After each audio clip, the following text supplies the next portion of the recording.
जोरात घोषणा द्यायचे, राजमाता पुण्यश्लोक अहिल्यादेवी होळकर यांचा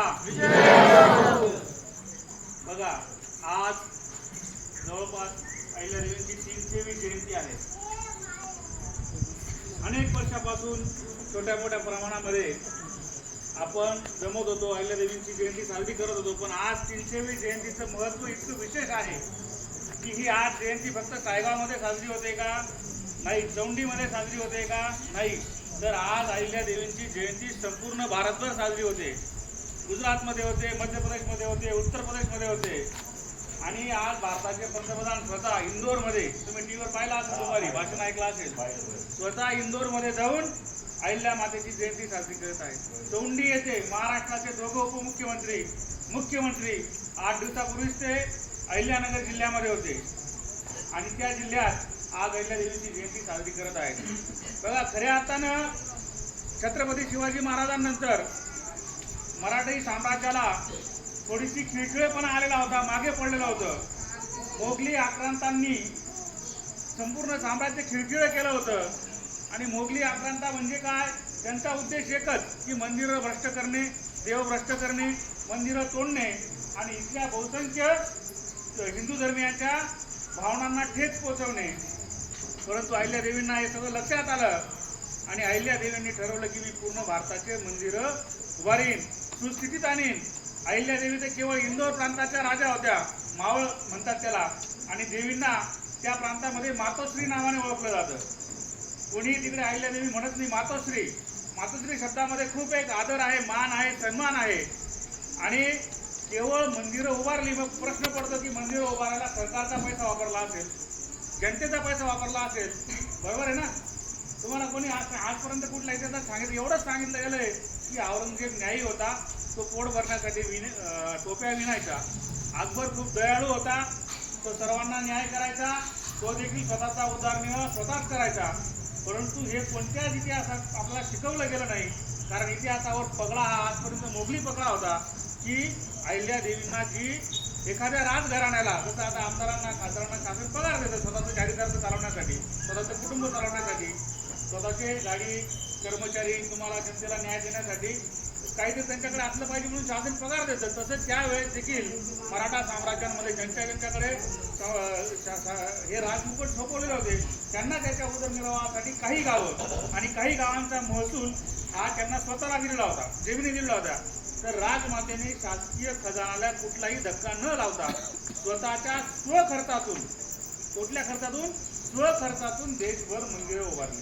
काशी विश्वनाथचं मंदिर ज्याची अत्यंत दुरावस्था झाली होती ते बनवलं. अनेक मंदिरं बनवली. आजही बऱ्याच ठिकाणी मोठमोठ्या पाण्याच्या विहिरी आहेत आणि विहिरींच्या बाजूला छोटंसं हनुमानाचं मंदिर किंवा मूर्ती दिसली तर समजायचं की ही विहीर अहिल्यादेवींनी पाणवठ्यासाठी खोदलेली आहे. तर हनुमानाचं मंदिर का? तर त्या विहिरीचं रक्षण करण्यासाठी, एक प्रतीक म्हणून.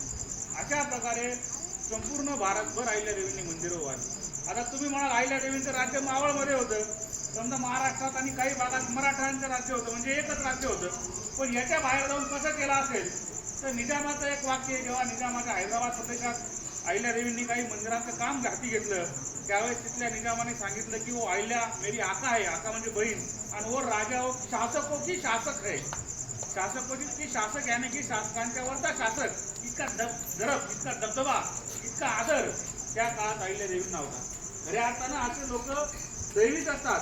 देवालाच पृथ्वीवर जन्म घेतलेला असतो. छत्रपती शिवाजी महाराजांनंतर अहिल्या मातांचा जन्म झाला असावा आणि 300 वर्षानंतर आज तुम्ही गेला असाल काशी विश्वनाथचं कॉरिडॉर पाहिलं का? कोणी गेलं का त्या काशीला एवढ्या 2 वर्षात? 300 वर्षानंतर नरेंद्र मोदी सारखा पंतप्रधान या देशाला लाभला. त्याने पूर्ण काशीचं पूर्ण मंदिर, संपूर्ण मंदिर नवीनीकरण केलं आणि मंदिरात घुसतात अहिल्यादेवींची मोठी प्रतिमा ठेवलेली आहे की ज्या प्रतिमेचं दर्शन घेतल्याशिवाय मध्ये जाता येत नाही. मंदिर कुठेही उत्तर प्रदेशात. अहिल्यादेवींचं माहेर कुठलं? अहिल्यानगर. आपल्या अहिल्यानगर जिल्ह्यातलं चौंडीचं. राज्य कुठलं? इंदोरचं. मंदिर कुठे उभं केलं भारत सरकारने? काशीमध्ये. का? कारण खऱ्या अर्थानं ही जी मंदिरं उभारण्याची, मग राम मंदिर असो की मध्य प्रदेशमधील महादेवाचं मंदिर असो, सगळे मंदिरं जे या 5-10 वर्षात मोदी साहेबांनी उभारली त्याची प्रेरणा कोण होती? त्याची प्रेरणा म्हणजे अहिल्यादेवी होती. अहिल्यादेवींनी ज्याप्रमाणे देशभरातली मंदिरं सुधरवली, देशभरातील खंडित अवस्थेतली मंदिरं ऊर्जित अवस्थेत आणली, त्याच प्रकारे नरेंद्र मोदी साहेबांनी सुद्धा 300 वर्षानंतर या देशातलं राम मंदिर असेल, महाकालचं उज्जैनचं मंदिर असेल, जा जरा पर्यटनाला फिरून या, उज्जैनचं मंदिर बघा, काशीचं मंदिर बघा, अयोध्येचं राम मंदिर बघा, अहिल्या देवींच्या पायावर पाऊल ठेवूनच मोदी साहेबांनी हे संपूर्ण मंदिरं उतारून या हिंदू धर्मियांना कुठेतरी आनंद दिलेला आहे. अहिल्यादेवी केवळ धार्मिक होत्या, त्याचबरोबर त्या न्यायी सुद्धा होत्या. तुम्हाला माहिती असेल, इंदोरमध्ये एक गल्ली आणा बाजार तिचं नाव आहे. आणा बाजार तिचं नाव का पडलं असेल तर थोडक्यात हिस्ट्री अशी आहे की अहिल्यादेवींचा मुलगा थोडासा अडदांड होता, असा आपण शब्द वापरू, मराठीत त्याला वेगळा शब्द असेल. त्याच्या रथ चालत असताना एका गायीचं वासरू मारलं गेलं आणि गाय त्या वासरूच्या बाजूला आंबरडा फोडत होती आणि बाजूनेच अहिल्यादेवीचा रथ चालला होता. थोड्या वेळाने अहिल्यादेवींना लक्षात आलं की हे वासरू ऍक्सिडेंट कुठल्या तरी रथाखाली किंवा काहीतरी याच्याबरोबर चुकीची घटना घडली. आणि जेव्हा बाजूच्या लोकांनी सांगितलं की मातोश्री, तुमच्याच मुलाकडनं ही घटना चुकून घडली, कारण राजा राणीला थोडंसं ठाप असतं, कोणीच सांगितलं नाही की त्यांनी ऍक्सिडेंट चुकून घडली, तरी देखील अहिल्यादेवी घरी गेल्या आणि आपल्या सुनेला विचारलं की जर तुझ्या मुलाला कोणीतरी रथाखाली दाबून टाकत त्याला काय शिक्षा देशील? सुनेने सांगितलं की मी त्याला मृत्यूदंडाची शिक्षा देईल. अहिल्यादेवींनी त्या मिनिटाला स्वतःच्या मुलाला मृत्यूदंडाची शिक्षा दिली. कुठला सरदार, कुठलाच व्यक्ती रथ चालवायला तयार नव्हता. अहिल्यादेवींनी त्या मुलाला जिथं ते वासरू मेलं होतं त्या जागेवर आणलं, ते वासरू जसं पडलं होतं तर ते हातपाय बांधले, रथ चालवायला घेतला. पण तितक्यात गाय जिथे बाजूला बसली होती ती त्या रथाच्या आडवी आली आणि तिने तो रथ थांबवला. थोडक्यात ईश्वरी संकेत दिला की त्यांच्याकडनं चुकी झाली असेल, माझं अपत्य गेलं, तुम्ही तुमचं अपत्य गमू नका. आणि म्हणून ती गाय आडवी आली, म्हणून त्या इंदूरमधल्या रस्त्याला आणा बाजार हे नाव दिलेलं आहे. म्हणजे इतिहासाला सुद्धा पाऊल खुणा असतात. त्याचप्रमाणे इंदोरमध्ये थोडंसं मध्य प्रदेश म्हटल्यावर आदिवासी बहुल पट्टा आहे. तिथले आदिवासी लोक जमिनी नसल्यामुळे, शेत्या नसल्यामुळे लुटमार करायचे, येणाऱ्या जाणाऱ्या प्रवाशांना अडवायचे. जेव्हा ही बाब अहिल्यादेवीच्या लक्षात आली तेव्हा त्या आदिवासी समाजातील, पारधी समाजातील लोकांना जेव्हा राजमातेसमोर हजर केलं तर एखाद्या राजाने काय न्याय केला, आता तुम्ही चोरी करतात, दरोड टाकतात, तुम्हाला शिक्षा. पण राजमातेने विचारलं की तुम्ही चोरी का करतात? त्यांनी सांगितलं की आम्हाला चोरी करण्याशिवाय पर्याय नाही, आमच्याकडे जमिनी नाहीत, उत्पन्नाचे साधनं नाहीत, आम्हाला कोणी काम देत नाही, आम्ही गावाच्या बाहेर राहतो, जंगलात राहतो.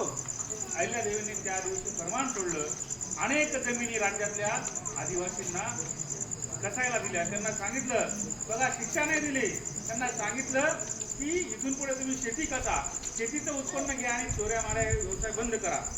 याला विजन लागतं, दूरदृष्टिकोन लागतो. सामान्य बुद्धीच्या राजाने काय केला असतं, यांना जेलमध्ये टाका, शिक्षा द्या, मारा, चापकाने मारा.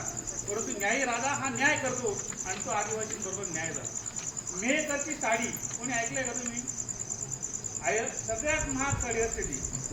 तर तिथं बुनकरांना अहिल्यादेवींनी कारण उद्योग उभा केला. लोकांना जर कधी चोरीपासून, दरोड्यांपासून प्रवृत्त करायचं तर उद्योग द्यावा लागेल. तर मध्य प्रदेशात त्या मेहकर प्रांतात त्यांनी उद्योग सुरू केला. बुनकर हैदराबाद आणि इतर अनेक ठिकाणातून कारागीर नेले, स्थानिक लोकांना काम दिलं. मेहकरनी माहेश्वरी म्हणतात, माहेश्वरीची साडी आणि मग त्या साड्या विणल्या आणि तो आजही तो साड्यांचा उद्योग मोठ्या प्रमाणात चालू आहे. म्हणजे बघा, तुमचं राज्य व्यवस्था झालं, जलव्यवस्थापन आजही मावळ प्रांतात अहिल्यादेवींनी बांधलेले बंधारे, जसं देवेंद्र फडणवीसने जलयुक्त शिवारामध्ये अनेक बंधारे बांधले, पाणी अडवा पाणी जिरवाची संकल्पना आणली. या संकल्पनेचा मूळ निर्माता म्हणजे अहिल्यादेवी. खऱ्या अर्थानं जर शेतीमध्ये पाणी राहिलं तर पीक येईल, तर उत्पन्न वाढेल. 300 वर्षापूर्वी कोणी विचार केला असेल का? नाहीतर या महाराणीने विचार केला आणि 300 वर्षापूर्वी तिथं पाणी अडवण्याची संकल्पना आणली आणि पूर्ण मावळ प्रांत, त्याला मावळ प्रांत म्हणतात, पूर्ण मावळ प्रांत हा जवळपास बागेत आणण्याचा प्रयत्न झाला. म्हणजे अशा प्रकारे ना अनेक लोककल्याणकारी, लोकोपयोगी गोष्टी या राजमातेने केल्या. आजही राजमातेला तिथं खूप मोठ्या प्रमाणात मावळ प्रांतात आदराचं स्थान आहे, पूर्ण भारतभर आहे. आणि हा इतिहास कुठेतरी दाबला गेलेला होता. आणि खऱ्या अर्थानं खरा इतिहास न शिकवता एक वेगळाच पगडा आपल्या देशावर एक 2014 पर्यंत होता की आपली संस्कृती आपल्याला कशी विसरून आपण पाश्चात्य संस्कृतीकडे कसं वळू, हे सगळं चाललं होतं. या दरम्यानच एका ताऱ्याचा उदय झाला आणि त्याने आम्हाला आमची संस्कृती काय आहे, आमचा धर्म काय आहे, आमचा देश काय आहे हे शिकवलं. आणि आज 300 वर्षानंतर आम्हाला 8 दिवसापासून भारतीय जनता पार्टीचा कार्यकर्ता फक्त म्हणून बोलत आमचे जो तालुका अध्यक्ष आहेत त्यांना विचारा, रोज पार्टीचं काम आहे की तुमच्या गणातल्या आईला देवींची जे मंदिरं असतील ते साफसफाई केली का दादा? केली. त्याच्यानंतर एका दिवशी साफसफाई झाली, दुसऱ्या दिवशी जनजागृती रॅली काढा, लोकांना एकत्र आणा. आम्ही तळेगावला पण एक मोठा कार्यक्रम घेतला की जेणेकरून खरा इतिहास जाऊन सांगा लोकांपर्यंत राजमातेचा. आणि राजमाता या केवळ धनगर समाजाच्या नव्हत्या, लक्षात घ्या.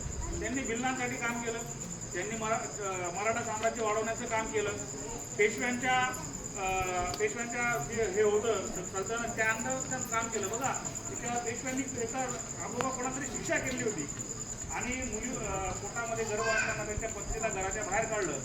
ज्यावेळेस मुख्य राजा एखाद्याला घराबाहेर काढतो त्यावेळेस आईला देवींना लक्षात आलं की आईला देवी काही शरण गेले. देवींनी सांगितलं की तुम्हाला मी माझ्या राज्यात ठेवू शकत नाही, पण तुमची बाजूला व्यवस्था करते. आणि पुण्याला पेशव्यांना हे पाठवलं की तुम्ही ज्यांना बेदखल केलंय, घराच्या बाहेर काढलंय, त्यांना मी माझ्या राज्यात नजर कैदेत जेलमध्ये ठेवलंय. म्हणजे राजाचा पण अपमान केला नाही आणि त्या कुटुंबाला नजर कैदेत ठेवलं. म्हणजे त्यांना थोडी त्या बाईला प्रसूती होईपर्यंत, बाळाला जन्म देईपर्यंत सुरक्षित जागेवर हलवलं. म्हणजे राजाचा आदेश म्हणजे जर मंदिरा नावाला एखादी आदेश दिला ना, आम्हाला तो थोडासा फिरवायचा आहे त्या प्रकारचा की राजाचा आदेश होता. महाराणीने राजाचा आदेश पण पाळला. बेदखल केलेल्या कुटुंबाला राज्यात घेतलं नाही, पण राज्याच्या बाहेर सुरक्षित ठिकाणी ठेवलं. महिलेचाही सन्मान केला. अशा महिलांचा सन्मान करणाऱ्या ह्या राजमाता होत्या. आणि तुम्ही देखील सगळ्या आईलेच्या लेखी कुठल्याही जयंतीमध्ये एवढ्या मोठ्या संख्येमध्ये पेटे बांधून एकदम पिवळ्या साड्या घालून आज तुम्ही सहभागी झाले. खऱ्या अर्थानं आनंद वाटला. आपल्यातली जे गायल्याची लेख समीक्षा काळे तिने कुस्तीमध्ये नाविन्य मिळवलेलं आहे, ती पुढे महिलांमध्ये महाराष्ट्र केसरी हो अशा मी शुभेच्छा देतो. अनेक वेळेस आम्ही नाचलोय, गुलालाने अंग भरलेलं आहे, पण जो आनंद या बेलभंडाऱ्या, पिवळ्या बेलभंडाऱ्याने जो सुगंध होता त्याचा, मी एक दोन जणांना विचारलं की चंदन मिक्स केलं का काय, तो जो मनाला मनस्वी आनंद झाला या बेलभंडाऱ्यामध्ये भेटून, असा आनंद आयुष्यात यापूर्वी कधी मिळाला नाही आणि यानंतरही कधी मिळणार नाही असं वाटतं. पुन्हा एकदा आयदेव देवीच्या कुंडेश्वराला अभिवादन करतो, थांबतो. धन्यवाद. जय हिंद, जय महाराष्ट्र.